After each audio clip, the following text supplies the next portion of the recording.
Meus amigos, a editora Santuário está lançando um novo livro, né? Ainda não aprendemos a viver em comunidade.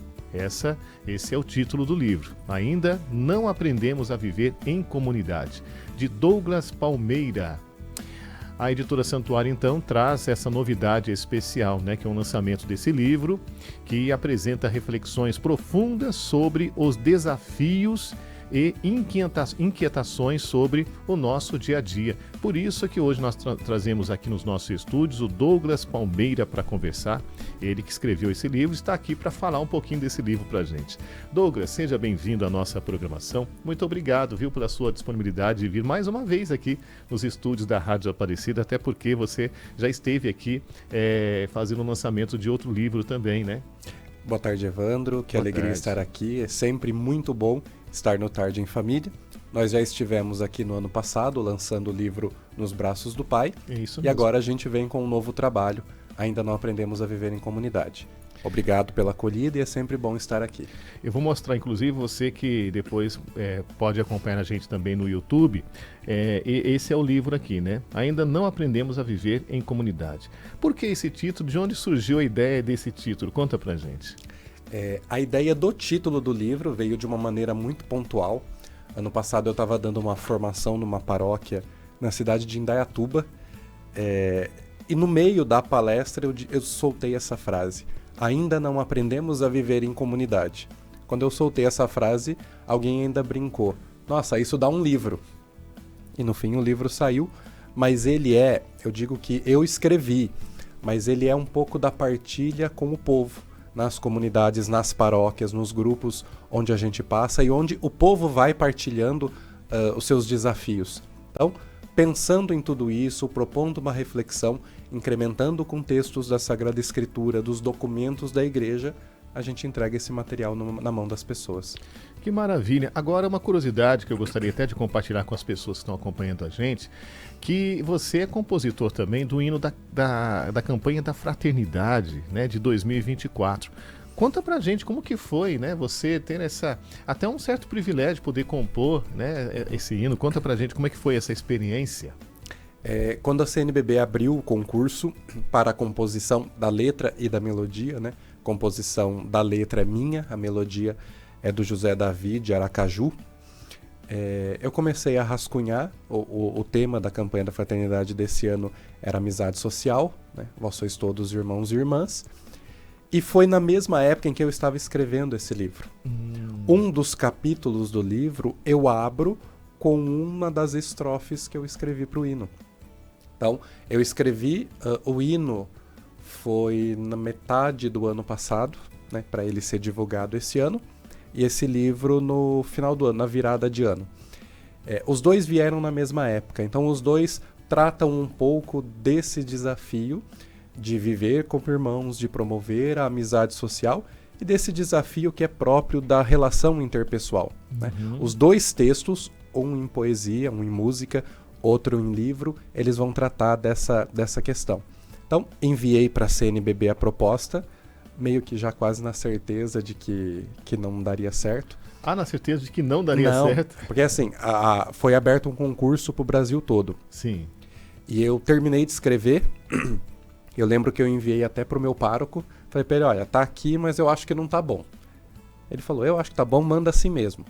Eu fiquei relutante, tinha que enviar por e-mail, tipo assim, terminava na sexta, eu enviei pelo correio na sexta, 4 horas da tarde. Nossa. Faltava 1 hora para fechar o correio. Então assim, nos últimos momentos, isso foi lá em junho, aí em julho a CNBB me ligou para comunicar, para marcar entrevistas e tudo mais, e com aquela dinâmica, né, que eu ainda não poderia contar para ninguém, até ser divulgado e tudo mais, mas até ser divulgado a gente já fez as entrevistas, os textos, os vídeos, e o hino ficou aí, a serviço das pessoas, e a gente recebeu, com a graça de Deus, bons testemunhos desse hino. Tanto da dinâmica do hino, das questões técnicas da melodia do hino, mas também da própria letra, sobretudo da própria letra. Então eu ouvi comentários como, é uma grande catequese. Eu recebi um testemunho de uma senhora de Manaus. Ela disse assim, o material da campanha não chega aqui. né? É uma comunidade muito pequena, mas o hino chega. Olha. A letra do hino é o que a gente vai usar para as formações, para a catequese, para os momentos todos. Rapaz, que legal. Para você deve ser uma felicidade muito grande, né? Saber Sim. que esse trabalho está sendo reconhecido e que foi, na verdade, como você disse, essa senhora disse, uma oportunidade de uma catequese também, Sim. através das suas letras. Sim, eu digo, e não é demagogia não, o que eu escrevo, o que eu produzo, eu entendo que Deus me deu este dom, então ele não é para ficar enterrado. Ele é para estar nas mãos das pessoas. Então, você fala de dons também aqui no sim, livro, né? falo bastante sobre isso, porque acho que até na própria introdução eu coloco isso. Exatamente. Este livro como uma devolução à igreja dos dons, das oportunidades que a própria igreja me confere. O que eu escrevo, o que eu produzo, é para o povo, é para estar na mão das pessoas. As pessoas das nossas comunidades têm direito a textos bem escritos, bem produzidos, a catequeses que sejam compreensíveis, né? Nem tudo que é produzido, nem tudo que é escrito chega de maneira clara na mão das pessoas. É verdade. Então, esse cuidado também é importante. Então, quando eu escrevo um livro como esse, ou como foi o Nos Braços do Pai, às vezes eu pego alguma situação complicada, por exemplo, como esse livro tem um capítulo sobre sinodalidade, né? Todo mundo fala sobre sinodalidade e a maioria das pessoas ainda não entendeu o que é isso. Então eu explico com calma, com clareza o que é isso. Eu desenvolvo os temas, eu coloco notas de rodapé.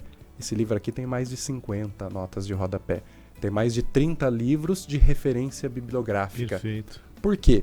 Porque as pessoas têm o direito de uma catequese completa. E se a gente tem a oportunidade de produzir isso, então isso aqui é na mão das pessoas. É uma catequese completa e acessível também, não é? Exatamente. Porque da mesma, como você disse, como tem várias informações importantes no rodapé, e as pessoas têm acesso a todas as informações, mas de uma linguagem que é acessível para todas as pessoas, Sim, né? Nas notas de rodapé a gente tem frases dos santos, né? Como as pessoas terão acesso às frases, aos dizeres dos santos, aos documentos da igreja? E a gente sabe, não é todo mundo que tem acesso a isso. Então, quando eu consigo trazer de maneira mastigada, de maneira simples, para que as pessoas possam crescer nessa catequese, então valeu a pena. Então, receber o testemunho das pessoas, seja onde for, falando, o seu livro chegou, sua música chegou aqui e colaborou com a catequese, então valeu a pena ter escrito.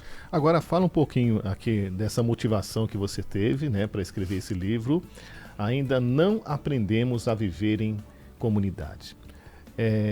Como que você chegou nessa reflexão aqui, né? O que te motivou a pensar isso e a escrever um livro com esse tema? Antes de ser escritor, eu sou agente de pastoral de uma comunidade, né? Faço parte da nossa paróquia lá em Montemor e visito outras paróquias, outras comunidades, dando formações, pregando retiros, e a gente foi percebendo, sabe aquilo que a gente fala sobre mãe? Mãe é tudo igual, só muda o endereço? Comunidade também, é tudo igual, só muda o endereço. As preocupações e os desafios são pontuais, dependendo da realidade, mas num contexto geral, num pano de fundo, os desafios são os mesmos. Os desafios de acolhimento, os desafios de perdão, os desafios de autopromoção na igreja, os desafios do próprio serviço são muito parecidos. Então, olhando para todas essas realidades e ouvindo os anseios das pessoas, independente da comunidade, os anseios eram parecidos, falei, eu preciso contribuir de alguma forma. Aí surgiu, nesse livro, 10 textos, né, 10 capítulos e mais um apêndice para tentar ajudar dessa maneira. Agora, a sua obra traz também uma reflexão importante, né, sobre o desafio atual, né, viver em comunidade. Agora, como podemos, né, nas suas palavras aqui, até pegando como pano de fundo o que você escreve no livro, como podemos buscar o verdadeiro sentido do viver e de ser comunidade? Como é que a gente pode fazer isso? Eu indicaria como primeiro caminho. O primeiro, talvez a maioria dos desafios, seja eles que forem, no trabalho em comunidade, a raiz da solução sempre vai passar pela espiritualidade. Nós não somos um grupo de pessoas brincando de casinha.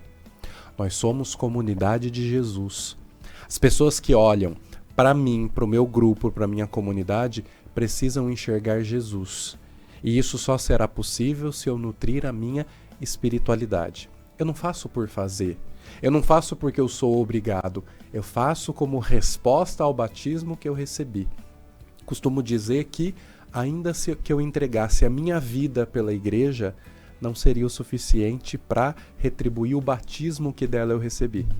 Então, à medida que nós fazemos o que fazemos com espiritualidade, rezando aquilo que fazemos, com uma abertura para ouvir a voz de Deus, para ouvir as moções do Espírito e permitir que Ele sopre aonde quer, talvez esse seja o primeiro caminho para a gente construir uma comunidade um pouco mais sólida, um pouco mais genuína, um pouco mais próxima daquilo que Cristo espera de nós. Inclusive isso faz parte de uma próxima pergunta que nós preparando para você aqui. Se faz necessário muitas vezes a gente parar, né, muitas vezes com essa agitação do nosso dia a dia, para experimentar esse silêncio, né, e esse agir de Deus. E nosso Deus fala muito com a gente no nosso silêncio, né? Agora, como podemos viver esse encontro com Deus, colocando em prática realmente os dons que nós temos a serviço da nossa igreja, por exemplo? É bem isso que você falou. Às vezes a gente precisa parar. As nossas comunidades, elas são agitadas demais. Às vezes a gente se aproxima muito mais de uma empresa do que de uma igreja. Porque é calendário, é demanda, é atividades. Às vezes nas paróquias estão acontecendo 3, 4 atividades ao mesmo tempo. Mas a gente precisa olhar para tudo isso e pensar em que momento tudo isso foi rezado. Né? Porque quando você pega, por exemplo, um planejamento de uma paróquia, tem curso, tem formação, tem atividade, tem quermesse, tem almoço. Aí você vai passando e pergunta, cadê os retiros? Cadê as manhãs de espiritualidade? Cadê o momento em que nós rezamos aquilo que nós fazemos? De uma maneira bem concreta. Toda paróquia faz quermesse. Muita gente se doa para que a quermesse aconteça. Se a sua comunidade acontece isso, bendito seja Deus. Mas a gente sabe que é uma realidade da maioria. Quando é que eles rezam esse serviço? Porque daí a gente corre o risco de se perder no caminho. E eu digo isso para as pessoas. Às vezes, o que as pessoas têm uma certa aversão não é ao que a igreja é. Tem muita gente que não gosta da igreja, tem muita gente que não quer participar da igreja, mas a aversão que elas têm não é do que a igreja é, mas da imagem que nós transparecemos da igreja. É verdade. Aí quem está na igreja escuta, você é da igreja falando isso? Pois é. Você é da igreja fazendo isso? Então, quando a gente reza aquilo que a gente faz, como você falou, como um encontro pessoal com Jesus Cristo, a gente recupera o sentido daquilo que nós fazemos. Talvez essa é uma pergunta que a gente tenha que sempre fazer no serviço em comunidade. Por que é que eu faço aquilo que eu faço? Né? Qual é a razão de eu estar aqui? A comunidade não é trampolim de autopromoção. Comunidade é um lugar de pessoas que, tendo sido encontradas por Jesus Cristo, se esforçam para ser testemunho para que outras pessoas façam o mesmo encontro. Testemunha, essa senão é a palavra. A gente se perde. É verdade, se perde e coloca as outras pessoas para se perder. E Exatamente. até tem uma imagem muitas vezes distorcida do que realmente é a igreja, né? Exatamente. Porque às vezes pode acontecer essa dicotomia mesmo. Às vezes a pessoa não pratica aquilo que ela fala, aquilo que ela acredita, e aí outras pessoas não vão entender. Aí corre o risco de acontecer isso que você está dizendo, né? Mas você é da igreja e pensa assim, fala isso? Não, é inegável. A igreja é sacramento de salvação. A igreja é santa. A igreja, fundada por Cristo, a igreja é santa. Mas ela é formada por indivíduos que, na sua particularidade, são pecadores. Perfeito. E que têm um desafio de dar testemunho e que nem sempre conseguem, porque viver em comunidade não é fácil. Não é fácil. Não é fácil. E dar esse testemunho também é muito desafiador. É verdade mesmo. Agora, eu percebo também que no livro, né, você utiliza textos bíblicos, né, documentos também da igreja, até para fundamentar a vivência cristã, né? Gostaria que você falasse para a gente também de que forma essas referências elas podem enriquecer o nosso processo, né, de reflexão e até de espiritualidade também. Como que isso tudo pode nos ajudar? Você sabe que tem uma frase que eu gosto muito, que eu já ouvi várias vezes, do Padre Zezinho, em que ele diz assim, que de nós que exercemos algum apostolado, de nós a igreja pede sempre mais. Esse livro também é um convite para a gente sair um pouquinho daquela pastoral rasa. Sabe o que é a pastoral rasa? É aquela que tá lá só para cumprir tabela, né? Só para fazer o que tem que fazer. Mas qualquer serviço que eu faça na igreja, por menor que seja, ele precisa ser formado, ele precisa ser fundamentado, eu preciso estar em comunhão com a igreja.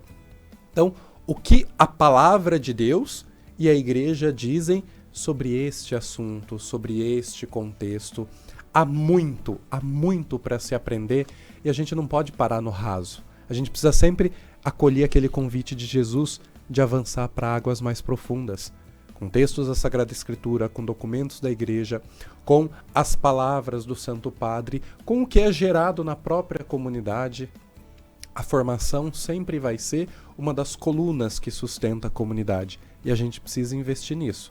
Não parar no que eu acho, no que eu ouvi dizer, no que eu recebi no Zap, mas aprofundar-se no que a igreja, no que a palavra de Deus dizem. Perfeito. Gente, estou começando aqui com Douglas Palmeira.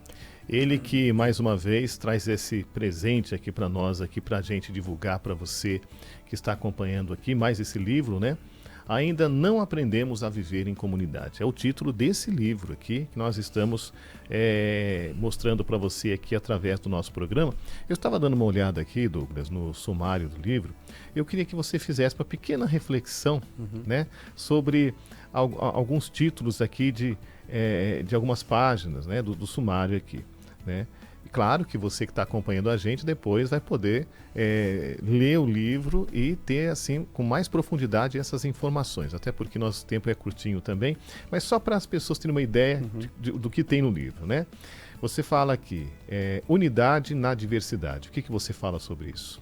Nós somos uma comunidade que é diversa, nenhum membro de comunidade é igual, e a gente precisa acolher essa diversidade como um dom, como uma riqueza. Porque a igreja precisa buscar a unidade, mas não a uniformidade. Então, respeitando a diferença de cada agente, construir um caminho comum. Nós caminhamos na mesma estrada, mas cada um na sua particularidade de caminhar e de anunciar. Perfeito. Sinodalidade, caminhar juntos. Que é o termo que todo mundo está dizendo e muitas vezes as pessoas não entendem. Sinodalidade, rapidamente, formado de duas palavras.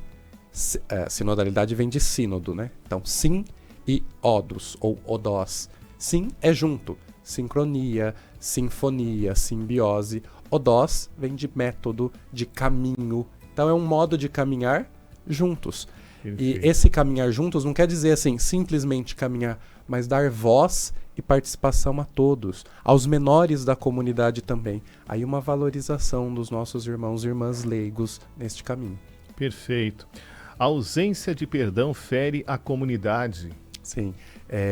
A comunidade é um lugar também de muitos conflitos, porque ele é um espaço de relação interpessoal. E muitas vezes muita gente sai ferida dentro desses conflitos, muita gente deixa a comunidade e a pergunta é, qual é o testemunho que eu deixo? Porque às vezes a gente reluta em perdoar e esquece-se de algo muito interessante que eu coloquei nesse livro, que é nada que o outro fizer comigo é maior do que as muitas vezes que eu ofendi o próprio Deus. E ele sempre me perdoou.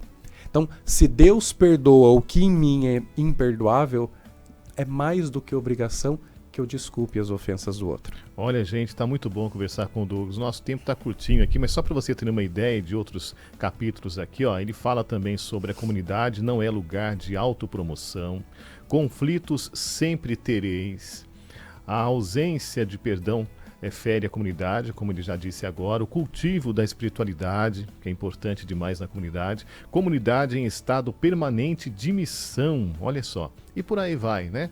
Tudo isso e muito mais nesse livro maravilhoso que você pode ter aí na sua casa, que você pode aproveitar também. Mais informações, olha, acesse editorasantuario.com.br ou você pode ligar também para 0800 016 0004. 0800 016 0004. Quero agradecer também o Gabriel, que está registrando tudo aqui para colocar nas redes sociais. Muito obrigado, Douglas, pela sua presença aqui com a gente. Douglas Palmeira, obrigado pela sua disponibilidade. Eu que agradeço, é sempre uma alegria estar aqui. E rapidamente eu quero também fazer um convite às pessoas que nos acompanham para me seguirem no Instagram, porque lá eu divulgo o que às vezes na correria não dá tempo da gente publicar tudo. No Instagram eu divulgo tudo, todo o encaminhamento e todas as reflexões sobre esse livro. Então você que nos acompanha, Douglas Palmeira no Instagram, e lá você vai tendo acesso a tudo que a gente vai divulgando desse livro e dos próximos projetos. Não tem outros Douglas Palmeira? Douglas Palmeira vai encontrar... No arroba é @douglas.palmeira. Mas pela isso. quantidade de seguidores, só na barra Douglas Palmeira é a primeira opção que aparece. Então tá jóia. Então, muito obrigado por ter vindo aqui, viu? Grande abraço para você. E muito obrigado a você também que nos acompanha aqui pela nossa Rádio Aparecida.